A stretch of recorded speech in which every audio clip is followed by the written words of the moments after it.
Have you noticed how many words are out there to describe sleep coaching that isn't cry it out? Gentle, supportive, natural, caring, responsive, nurturing, evidence-based, and then holistic. What do they all mean? What's the difference? If you're feeling baffled by lots of options that all sound great, but use different words, then stick around while I explain the evolution in sleep education and help you figure out what's right for you. If you already know that holistic is the way to go for you, then you can book a call to talk to us about the Holistic Sleep Coaching Program. Just click the link below. I'm Lindsay, and I'm proud to have trained over 600 professionals in 48 countries through the Holistic Sleep Coaching Program, the most comprehensive evidence-based sleep program for those who want to support families gently and holistically with sleep. Professionals like Sher, who had already undertaken a sleep certification but still felt something was missing. She reflected on her own experience recently in an interview with me. Sher didn't feel confident with her clients,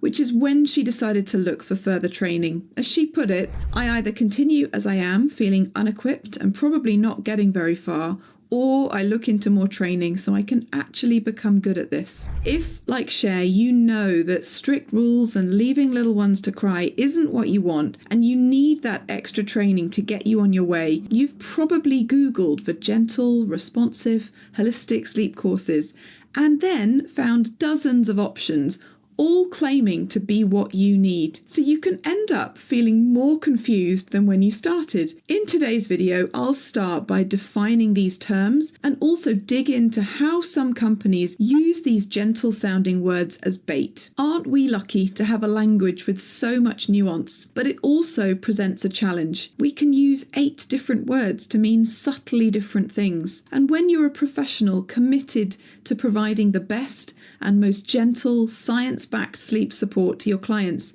you need to know what you're investing in, right? Not too many years ago, if you wanted to become a sleep coach or consultant, you only really had the option of a mainstream behavioural course. That means you'd have been taught as fact, without any real evidence to support it, by the way, about 7 till 7 sleep, long midday naps in the dark, sleep associations, good and bad sleep habits, and an emphasis on sleeping through the night from a young age. You may also have been taught about wake windows and overtiredness, stuff that has a limited or non-existent evidence base. You almost certainly would have been taught about controlled crying, cry it out, and pick up, put down. You may have had the option of the disappearing chair or gradual retreat.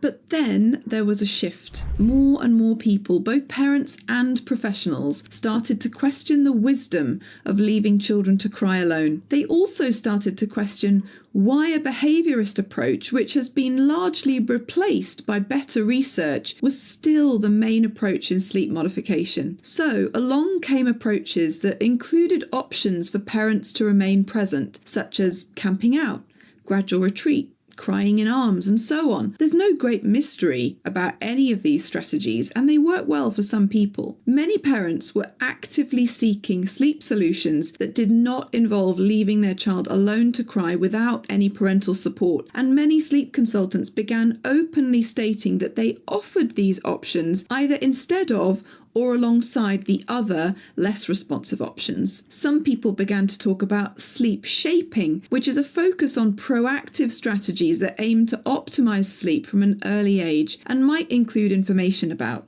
sleep hygiene or bedtime routines or whatever. And then, as the popularity of approaches that sought to prioritize attachment gained more traction, there were programs dedicated to empowering parents to lean in and trust their instinct, options that were grounded in neuroscience and nurture. Sometimes this was about empowering parents to trust their instinct. Sometimes it was about normalizing nighttime waking or bed sharing. The focus wasn't always on sleep management per se, but of promoting a biologically and anthropologically normal approach to managing the nighttime needs of small infants and children. So, what does holistic mean and how is it different? Well, I created the Holistic Blueprint more than 10 years ago. It was a way of supporting families that I had developed which pulled on different disciplines I was familiar with, including parental mental health, family-centered care, child development, responsive infant feeding, and wider aspects of child health. I'm a public health and pediatric nurse, so I've never looked at a problem, any problem, in isolation. It's all related. Holistic, in essence, means whole. We're thinking about the whole child, the wider family, and the big picture. I wrote the holistic curriculum based on this approach because no other education at the time truly covered sleep in this way. Sleep affects and is affected by factors such as health, behaviour, feeding, neurotype, personality, regulation, mental health, and more. It's not that we don't explore sleep, we absolutely do. It's just that it's so much more than sleep. But the word holistic has gained traction. Have you noticed? I sometimes tell the story of when I ordered my dogs some new kibble and the strapline claimed it was holistic pet care, which feels faintly ridiculous if you think about it alongside the actual dictionary definition of the word. People sometimes use the word to mean alternative and complementary therapies. I'm not against that, but this isn't actually what the word means either. People sometimes misuse the word and describe their approach as holistic when what they mean is they're exploring a child's activities, naps and food, for example, as well as their nighttime sleep. But that's not really what holistic means either. The truth is that the word holistic has begun to be used by people who recognise that this is an approach desired by parents without perhaps having a proper understanding of what a holistic approach to sleep really looks like. And these people genuinely want what's best for families. It's just that they may have overlooked many of the aspects of sleep that are relevant. It's often not their fault. It's likely to be due to the training they received. But the plot thickens with the language. With the growth in popularity of gentler approaches to sleep, one other risk is the bait and switch. I've lost count of the number of disillusioned parents who signed up for so-called gentle sleep training or gentle sleep coaching only to find that it was a rebrand of a strategy they did not consider to be gentle. For example,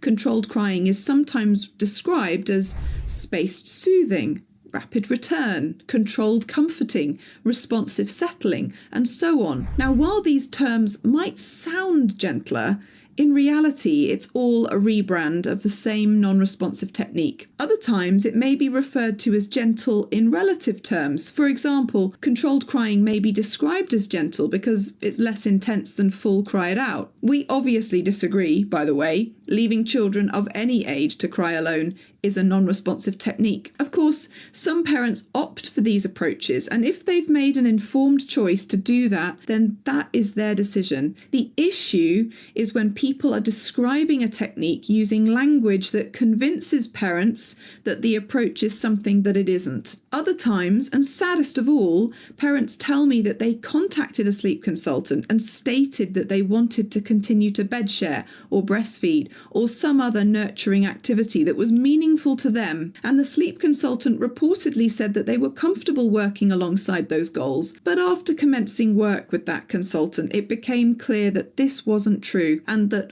all the strategies offered included approaches that didn't align with the parents' responsive parenting goals. One more area to consider then are the consultants who claim to offer a full spectrum of sleep support. So this means they may advertise that they offer all options from cry it out through gradual retreat and camping out and so on. Now, while this might sound like they're being inclusive and open-minded, to us, this is a major red flag.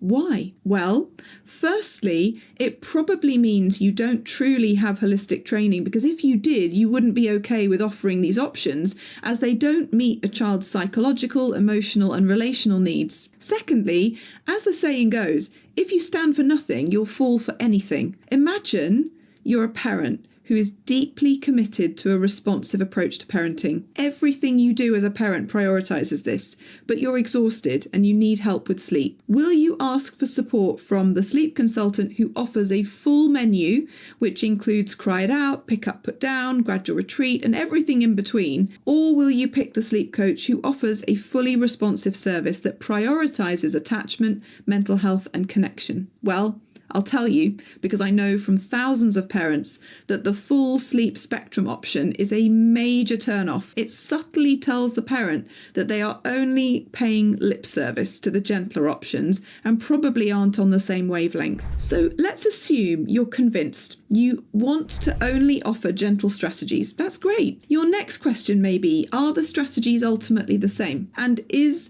holistic also gentle? Well, Holistic doesn't mean gentle in and of itself. Holistic means looking at the whole child and the big picture, considering all the factors that are relevant.